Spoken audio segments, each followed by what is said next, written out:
আসসালামু আলাইকুম ওরহমতুল্লাহ। বিশ্বের বিভিন্ন দেশে অবস্থানরত বাংলাদেশি প্রবাসী ভাই ও বোনেরা, আশা করি আল্লাহ রাব্বুল আলমিনের একান্ত মেহরবানিতে আপনারা যে যেখানে আছেন সুস্থ অবস্থায় আছেন।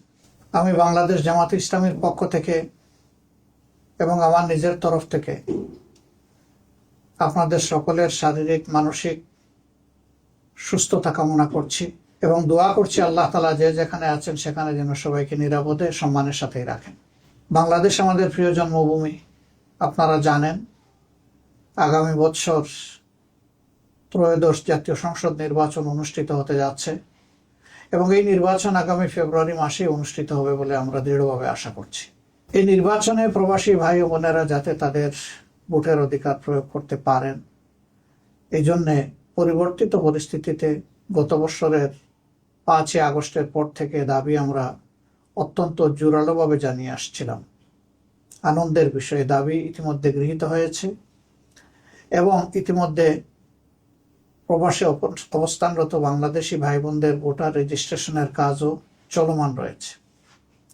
তার পাশাপাশি যারা একান্ত এই সময়টা দেশে আসতে পারবেন না, তারা যাতে তাদের ভোটটা নিশ্চিত হয় সেই জন্য এই প্রথমবারের মতো অনলাইনে অ্যাপসে ভোট দেওয়ার উদ্যোগ নেওয়া হয়েছে। কাজেই যারা আসতে পারবেন না তাদের দুটি রেজিস্ট্রেশন লাগছে, একটি ভোটার হওয়ার জন্য আর একটা ভোট দেওয়ার জন্য প্রবাসে অবস্থান করে।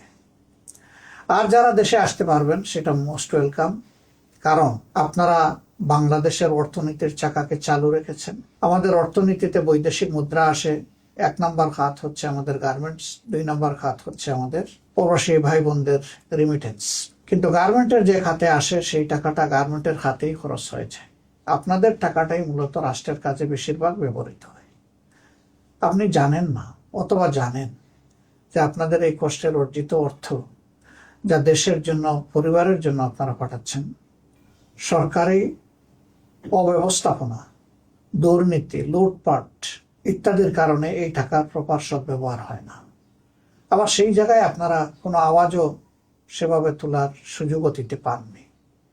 এবার ভোটার হওয়ার কারণে আপনাদের হাতে যে অস্ত্র এসেছে এটাকে প্রয়োগ করার মাধ্যমে আগামীতে এমন একটি সরকার ব্যবস্থাপনা গড়ে তোলার ক্ষেত্রে আপনারা গুরুত্বপূর্ণ অবদান রাখবেন বলে আমরা বিশ্বাস করি।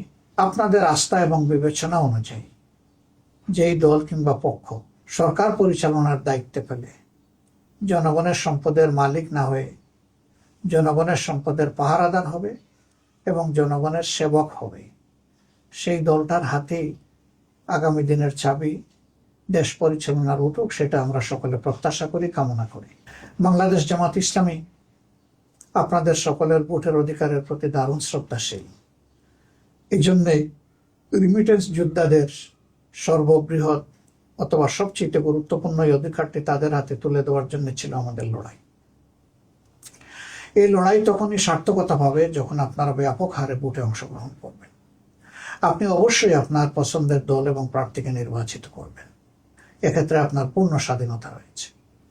আমরা আশা করব অতীতের অভিজ্ঞতা, চলমান অবস্থা সামনে রেখে ভবিষ্যতে কার হাতে দেশের দায়িত্ব তুলে দিলে আপনাদের আশা আকাঙ্ক্ষার প্রতিফলন হবে, দেশে থাকা আপনাদের আপনজন প্রিয়জন স্বস্তি পাবে, একটি দুর্নীতিমুক্ত, চাঁদাবাজ মুক্ত, দখলদার মুক্ত, মানবিক একটি সমাজ প্রতিষ্ঠিত, বৈষম্যহীন সেই মানবিক সমাজ প্রতিষ্ঠার লড়াই আমরা চালিয়ে যাচ্ছি। এই লড়াইয়ে আপনাদের সকলের দোয়া, ভালোবাসা, সমর্থন আমরা প্রত্যাশা করি। আপনারা ভালো থাকবেন। আল্লাহ তাআলা আপনাদেরকে, আপনাদের পরিবারের সকলকে, আপনাদের বন্ধু বান্ধবকে সুস্থ রাখুন, ভালো রাখুন। প্রিয় দেশের জন্য দোয়া প্রত্যাশা করে আজকের মতো বিদায় নিচ্ছি। আসসালামু আলাইকুম ওয়া রাহমাতুল্লাহি ওয়া বারাকাতুহু।